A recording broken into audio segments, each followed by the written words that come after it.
विधानसभा में सदन की कार्यवाही का पहला दिन रहा हंगामेदार। किसानों के मुद्दे को लेकर विपक्ष ने सरकार को घेरा। कार्यवाही मंगलवार तक स्थगित।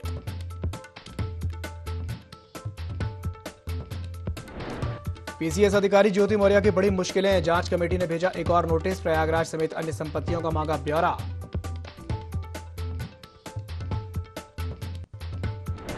वंदे भारत एक्सप्रेस पर एक बार फिर पथराव। बाराबंकी में सफेदबाद रेलवे स्टेशन के पास पथराव। कोच के टूटे शीशे। उपद्रवियों की तलाश में जुटी पुलिस। कांवड़ से बाइक टकराने पर भड़के कांवड़िए। बाइक सवार को पीटा, लगाई आग। अव्यवस्थाओं को लेकर के फूटा गुस्सा। पुलिस ने मामला कराया शांत।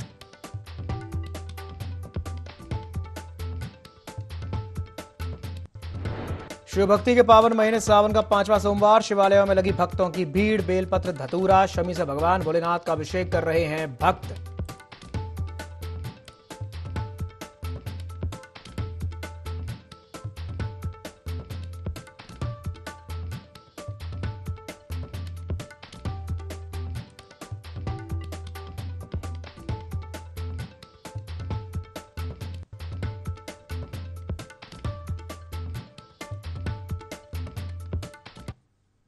नमस्कार, यूपी लाइव में आप सभी का स्वागत है। मैं हूं आपके साथ दिव्यांशु जोशी। बुलेटिन की शुरुआत करते हैं इस वक्त की बड़ी खबर के साथ, जो कि उत्तर प्रदेश के लखनऊ से है, जहां पर सुभाषपा जोर आजमाइश की तैयारी में है।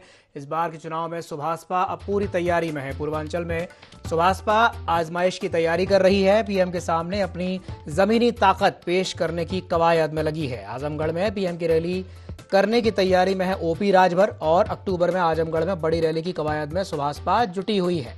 रैली के बहाने विपक्ष को संदेश देने की कोशिश कर रहे हैं। 7 अक्टूबर से लेकर के 17 अक्टूबर के बीच बड़ी रैली करने की तैयारी है। पूर्वांचल की 6 सीटों पर बीजेपी को बड़ी हार मिली थी। बीजेपी को 2019 में हार का सामना करना पड़ा था। लालगंज, गाजीपुर, जौनपुर, अंबेडकर नगर में हार मिली थी। बलिया में बीजेपी को मामूली अंतर से जीत मिली थी। और पूर्वांचल की करीब 18 सीटों पर राजभर जाति की बड़ी संख्या है। ये बड़ी खबर है राजधानी लखनऊ से। पूर्वांचल में अब सुहेल देव भारतीय समाज पार्टी यानी कि सुभाषपा आजमाइश की तैयारी कर रही है। पीएम के सामने अपनी जमीनी ताकत पेश करने की कवायद है। आजमगढ़ में पीएम की रैली करने की तैयारी में ओपी राजभर हैं, और अक्टूबर में आजमगढ़ में बड़ी रैली की कवायद में सुभाषपा जुटी हुई है। रैली के बहाने विपक्ष को संदेश देने की कोशिश राजभर करने वाले हैं। 7 अक्टूबर से 17 अक्टूबर के बीच बड़ी रैली करने की तैयारी है। और इसी खबर पर ज्यादा जानकारी के लिए हमारे साथ ब्यूरो चीफ विनय मिश्रा जुड़ गए हैं। विनय जी, पूर्वांचल में सुभाषपा बड़ी आजमाइश करने की तैयारी कर रही है, क्या कहेंगे इस पर? जी दिव्यांशु, आपको यहाँ पे बता दूं कि पूर्वांचल में अपनी ताकत की आजमाइश के लिए जो है सुभाषपा जो है एक बड़ा रैली करने वाली है।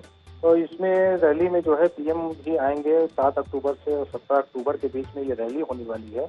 वजह है कि आजमगढ़ की जो ये रैली होने वाली है, तो इसमें इसके पूर्व में जो है बीजेपी को जो है करारी हार मिली थी। उसको लेकर के जो है लोकसभा की तैयारी के लिए जो है अभी से जो है जुट गई है। और यही वजह है कि जो राजभर को जो है बीजेपी ने जो पुनः अपने उसमें खेमे में शामिल कर लिया है।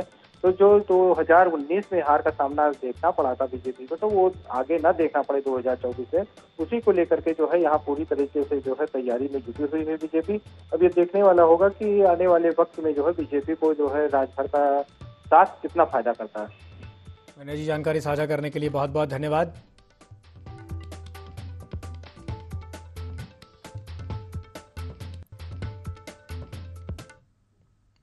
उत्तर प्रदेश विधानमंडल का मानसून सत्र शुरू हुआ। विधानमंडल की कार्यवाही शुरू होने से पहले विपक्ष की ओर से किसानों के मुद्दे पर प्रदर्शन किया गया। विधानमंडल के बाहर प्रदर्शन के बाद जैसे ही सदन की कार्यवाही शुरू हुई, विपक्षी सदस्य हाथों में तख्तियां लिए बेल में पहुंच गए। विधानसभा अध्यक्ष सतीश महाना विपक्षी सदस्यों को शांत कराने का प्रयास करते दिखे। पहले तो स्पीकर सदन की कार्यवाही स्थगित करने को तैयार नहीं हुए, लेकिन विपक्ष के लगातार हंगामे के बाद स्पीकर ने सदन की कार्यवाही मंगलवार तक के लिए स्थगित कर दी।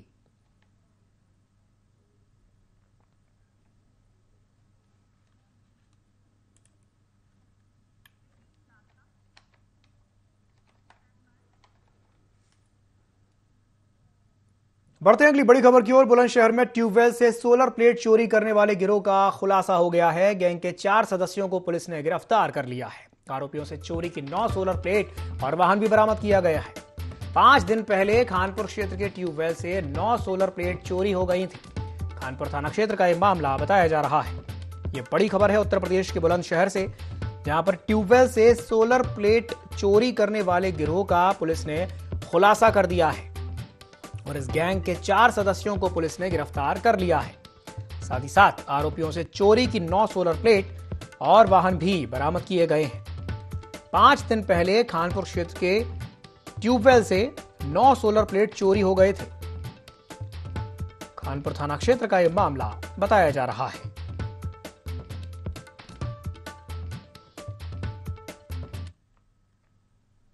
बढ़ते हैं अगली बड़ी खबर की ओर। रायबरेली में एनटीपीसी की एक और यूनिट बंद हो गई है। 1, 2 और 6 नंबर के बाद अब 4 नंबर की यूनिट भी बंद हो गई है।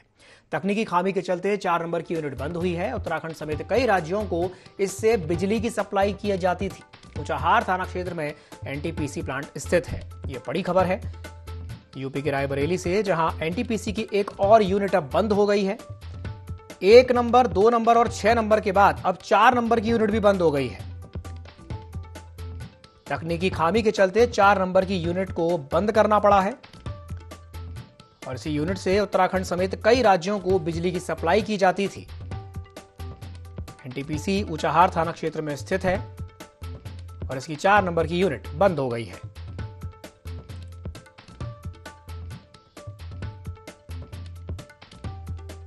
यह बड़ी खबर है यूपी के रायबरेली से। तकनीकी खामी के चलते एनटीपीसी की 4 नंबर की यूनिट अब बंद हो गई है।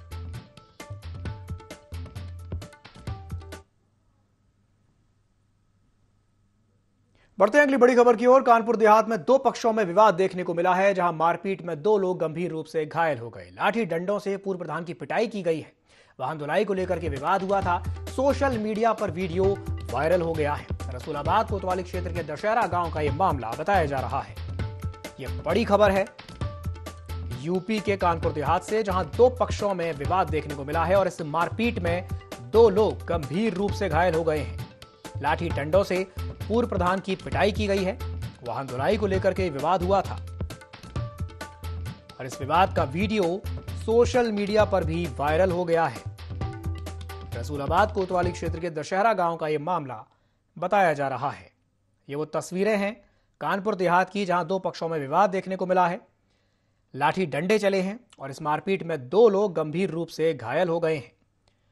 वाहन की धुलाई को लेकर के, वाहन धुलाई की बात को लेकर के विवाद शुरू हुआ था और यह विवाद इतना ज्यादा बढ़ गया कि इसमें लाठी डंडे चल गए और लाठी डंडों से पूर्व प्रधान की पिटाई हो गई।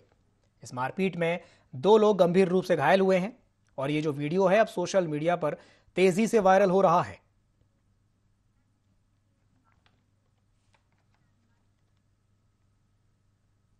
बढ़ते हैं अगली बड़ी खबर की ओर। उन्नाव में एक वाहन चोर को पुलिस ने गिरफ्तार कर लिया है। वाहन चोर पंकज सिंह की निशानदेही पर 9 चोरी की बाइक्स भी बरामद की गई हैं। लखनऊ से बीते 25 जुलाई को एक बाइक चोरी की गई थी और आरोपी चोरी की बाइक्स को बेच दिया करता था।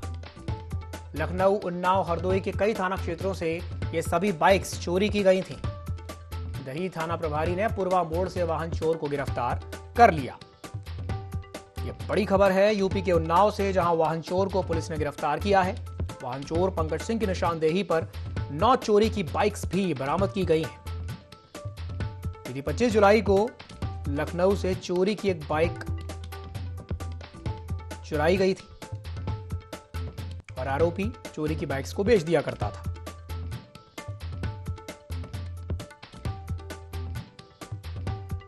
सिद्धार्थनगर के जिला मुख्यालय में व्यापारी महासम्मेलन का आयोजन किया गया, जिसमें आबकारी मंत्री नितिन अग्रवाल भी शामिल हुए।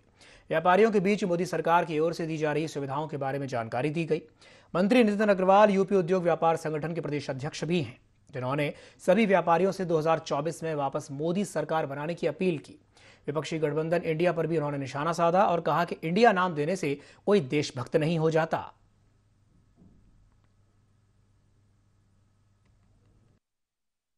पूरे प्रदेश में जनपदों में व्यापारी सम्मेलन कर रहा हूं और हम सब प्रदेश के व्यापारियों को केवल एक लक्ष्य को लेकर साथ में आगे बढ़ना है कि आने वाले लोकसभा के चुनाव में प्रदेश का व्यापारी एकजुट होकर भारतीय जनता पार्टी को सभी 80 की 80 लोकसभा जितवाने में अपना महत्वपूर्ण योगदान करे। और यही लक्ष्य के साथ हम लोग आगे काम कर रहे हैं, आगे बढ़ रहे हैं। और मैं इसी लक्ष्य को लेके सभी जनपदों में व्यापारियों सम्मेलन करके व्यापारियों से बात कर रहा हूँ और आगे आने वाले चुनाव की तैयारियों में हम सब जुटे हुए हैं।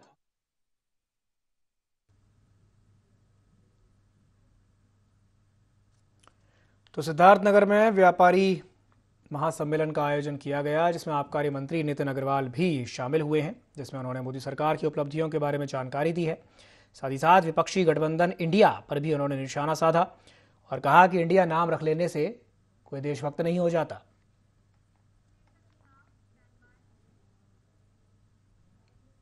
अमृत स्टेशन योजना के तहत उन्नाव को भी शामिल किया गया है और आने वाले समय में उन्नाव स्टेशन पर सभी काम कराए जाएंगे। आपको बता दें कि योजना का शुभारंभ पीएम मोदी ने डिजिटल माध्यम से किया था।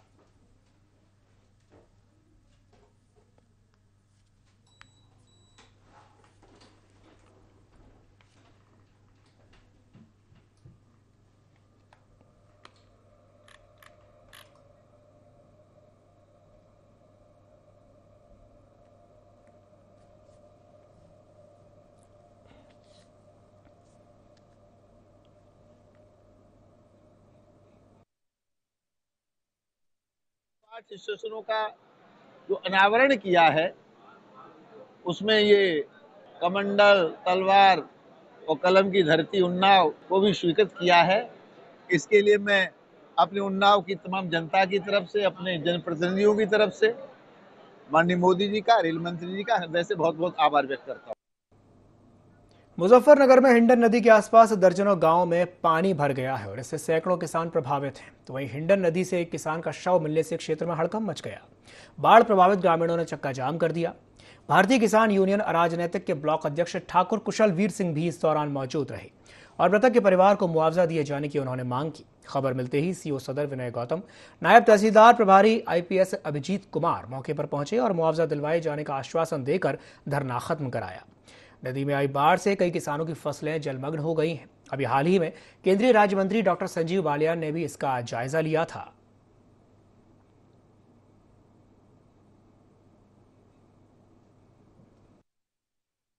गांव कसोली में एक शव मिला है न्यामून के पुल पे, नदी हिंदन नदी के पुल पे, जो न्यामू से पुल बना हुआ है कसोली हिंदन मार्ग, तो इस पे जो है एक शव मिला है। गांव कसोली का किसान है जो कल अपने खेत में पहुंचा था और उसने अपनी फसल देखी और उसे वहीं के वहीं उसकी जवान बेटी है, उन्हें सबकी अपने परिवार की याद आई और उसने तुरंत नदी में कूद कर अपनी आत्महत्या कर ली। यह आत्महत्या इस वजह से हुई क्योंकि अभी तक हमारे जो राजस्व विभाग के अधिकारी हैं उन्होंने ये आश्वासन दिया था कि किसान का नुकसान की भरपाई करने का पूरा कार्य करा जाएगा, उसमें सरकार से अनुदान दिलाया जाएगा किसान को और उसका जितना भी नुकसान हुआ उसकी नाप तोल करके उसकी पूरी पैमाइश करके दी जाएगी। ये एक किसान की दुखद मृत्यु हुई है। उस संबंध में कुछ वहाँ के सम्मानित और जिम्मेदार लोगों ने उसको शव को रोका कि राजस्व टीम आ जाए, एसडीएम साहब या शासन की तरफ से कोई घोषणा हो जाए। हमारे अंडरटेकिंग एएसपी साहब भी वहाँ मौके पर पहुँच गए तो फोर्स के साथ में उनको बता दिया गया, नायब तहसीलदार साहब से मुलाकात करा दी, उन्होंने बता दिया जो भी सरकार की नीति है जिससे उनको बेनिफिट मिल सकता है उनके परिवार को, वो सब बेनिफिट उनको दिया जाएगा। कानपुर देहात पुलिस ने विकास भवन इस परिसर स्थित बैंक ऑफ बड़ौदा में हुई चोरी का खुलासा कर दिया है। विकास भवन के चौकीदार के बेटे ने ही चोरी की वारदात को अंजाम दिया था। पुलिस ने इस मामले में 2 आरोपियों को गिरफ्तार किया है और पकड़े गए आरोपियों से चोरी का सामान भी बरामद किया है।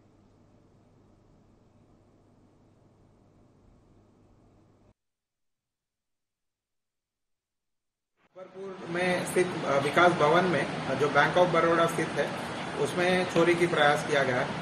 उसको मात्र कुछ ही घंटों में हमारे जो अकबरपुर पुलिस ने उसको मतलब खोला है। ये दोनों अभियुक्त गिरफ्तार मात्र कुछ ही घंटों में हो गए थे।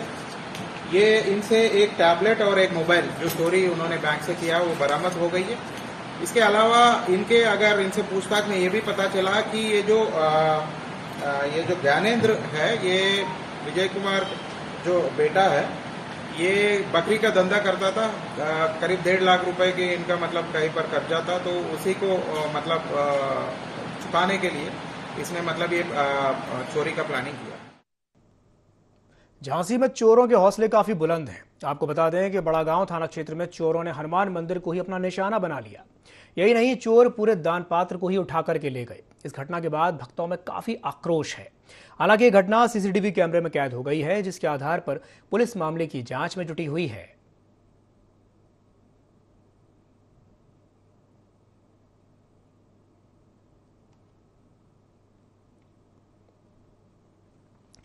तो झांसी में इन दिनों चोरों के जो हौसले हैं वो काफी बुलंद हैं। बड़ागांव थाना क्षेत्र में चोरों ने हनुमान मंदिर को ही अपना निशाना बनाया। इतना ही नहीं, चोर पूरे के पूरे दान पात्र को ही उठा करके ले गए। अब इस घटना के बाद श्रद्धालुओं में काफी गुस्सा है, आक्रोश है। हालांकि ये घटना सीसीटीवी कैमरे में कैद हो गई है और इसके आधार पर, फुटेज के आधार पर पुलिस मामले की जांच पड़ताल में जुट गई है।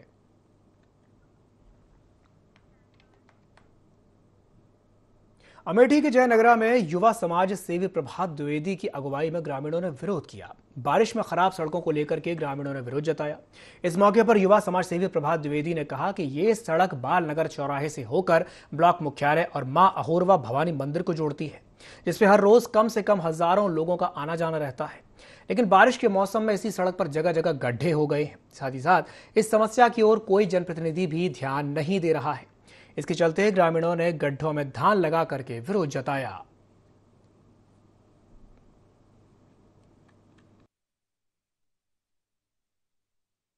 मार्ग से हजारों लोगों का प्रतिदिन जो है आना जाना होता है। स्थिति है कि ये 4.5 किलोमीटर जो सड़क है पूरी तरह से ये जर्जर कंडीशन में है और बारिश में तो ये स्थिति इसकी होती है, पता ही नहीं चलता कि जो है ये कि जो सड़क में गड्ढा है कि जो गड्ढे में सड़क है। तो सरकार से हम मांग करते हैं, जो भी जिम्मेदार है मांग करते हैं कि इस मामले को गंभीरता से लेकर के और जनता की समस्या को देखते हुए इसको पीएमजेएसवाई से की योजना में इसको शामिल किया जाए और इसको अच्छे से जो है इसका निर्माण किया जाए। बस्ती में जाति जनगणना सम्मेलन का आयोजन किया गया, जिसमें राष्ट्रीय लोक दल के नेता श्रवण कुमार भी पहुंचे, जहां उन्होंने बीजेपी गठबंधन पर निशाना साधते हुए कहा कि बीजेपी गठबंधन उस दिन से बौखलाया हुआ है जब से विपक्षी दलों ने मिलकर इंडिया नाम से महागठबंधन तैयार किया है। भारतीय जनता पार्टी का काम सांप्रदायिक सौहार्द को बिगाड़ना है, नफरत फैलाना है, लेकिन हिंदुस्तान में नफरत फैलाने वालों के लिए कोई जगह नहीं है और यही है कि जनता बीजेपी की विदाई करेगी। इसी बीच उन्होंने मुख्यमंत्री योगी आदित्यनाथ पर भी निशाना साधा।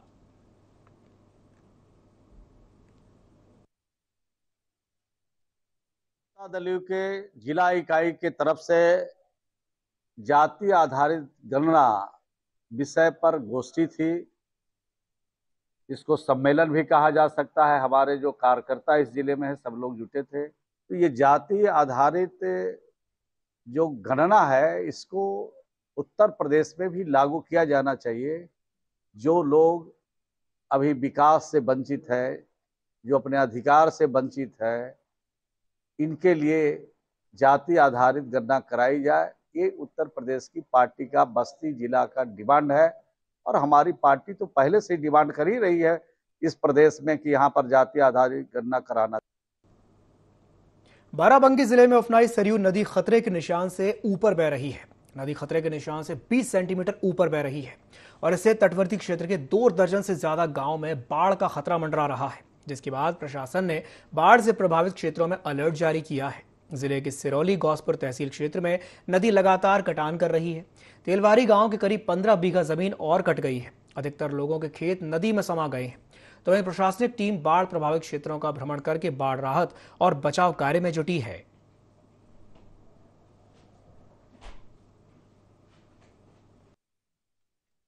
देखिए, लगातार बारिश और बढ़ते जल स्तर के कारण हम बाराबंकी जनपद की तीनों तहसीलों में अलर्ट जारी किया जा चुका है। बाढ़ बचाव एवं राहत कार्य से जुड़े हुए सभी हमारे अधिकारी, एसडीएम, तहसीलदार और अन्य सभी अधिकारी और कर्मचारी लगातार बाढ़ प्रभावित क्षेत्रों में सक्रिय हैं। अगर बाढ़ आती है तो जो लोग उससे पीड़ित होंगे, जो लोग प्रभावित होंगे, उनको सुरक्षित स्थान पर बाहर निकालने के लिए हम लोगों ने सारी व्यवस्था कर ली है। तो राहत चौपाल के माध्यम से लोगों को जागरूक किया जा रहा है कि बाढ़ आती है तो उनको क्या करना है और हम लोग अपनी प्लानिंग कर लिए हैं कि किसको सुरक्षित स्थान पर पहले निकालना है, किसी को भोजन, पेयजल, दवा की दिक्कत न हो, पशुओं को कोई समस्या न हो, हर तरह की तैयारी हम लोगों ने पूरी कर ली है। उत्तर प्रदेश सरकार का उद्देश्य है कि कोई भी बच्चा या गर्भवती महिला टीकाकरण से ना छूटे और इसी उद्देश्य से मिशन इंद्रधनुष 7 से लेकर के 12 अगस्त के बीच में पूरे प्रदेश में चलाया जा रहा है। और इसी क्रम में जिलाधिकारी नेहा जैन ने कानपुर देहात के अकबरपुर तहसील क्षेत्र में सघन मिशन इंद्रधनुष की शुरुआत की। जिलाधिकारी ने कहा कि बच्चों और महिलाओं के लिए टीकाकरण बेहद जरूरी है। ये बच्चों और महिलाओं को कई गंभीर जानलेवा बीमारियों से बचाता है। मुख्य चिकित्सा अधिकारी को निर्देशित किया गया कि टीकाकरण से छूटे हुए बच्चों और गर्भवती महिलाओं का अभियान चला करके टीकाकरण करें। इसी दौरान मातृत्व वंदना योजना का लाभ सभी तक पहुंचे, ये भी सुनिश्चित करने के निर्देश दिए गए।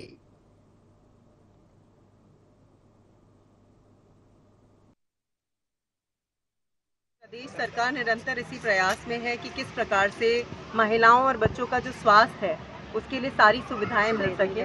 और इसी क्रम में आप सभी जानते हैं कि वैक्सीनेशन, जिसको टीकाकरण बोलते हैं, बहुत इम्पोर्टेंट होता है ताकि कई सारी जानलेवा बीमारियों से बचा जा सके। इसी क्रम में जो बच्चे, मेरी अपील है आपकी, जो भी बच्चे 0 से लेकर 5 साल तक जो भी बच्चे हैं, 5 वर्ष तक के जो भी बच्चे हैं जिनका कोई भी टीका किसी भी कारण छूट गया हो, वो अवश्य 7 से 12 के बीच में अपनी आशा और एएनएम से संपर्क करके छूटा हुआ टीका अवश्य लगवा लें।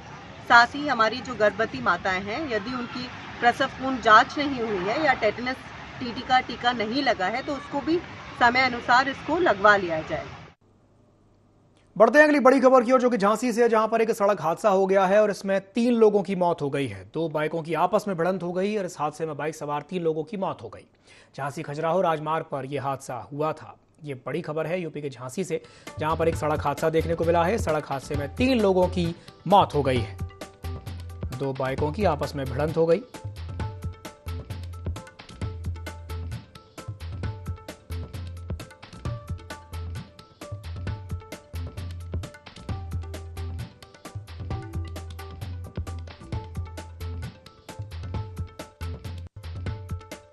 क्षेत्र में कल आमने सामने 2 मोटरसाइकिलों की टक्कर हो गई थी, जिसमें एक मोटरसाइकिल पर सिंगल व्यक्ति थे, एक पर 2 लोग थे और एक तो मौके पर एक की डेथ हो गई थी।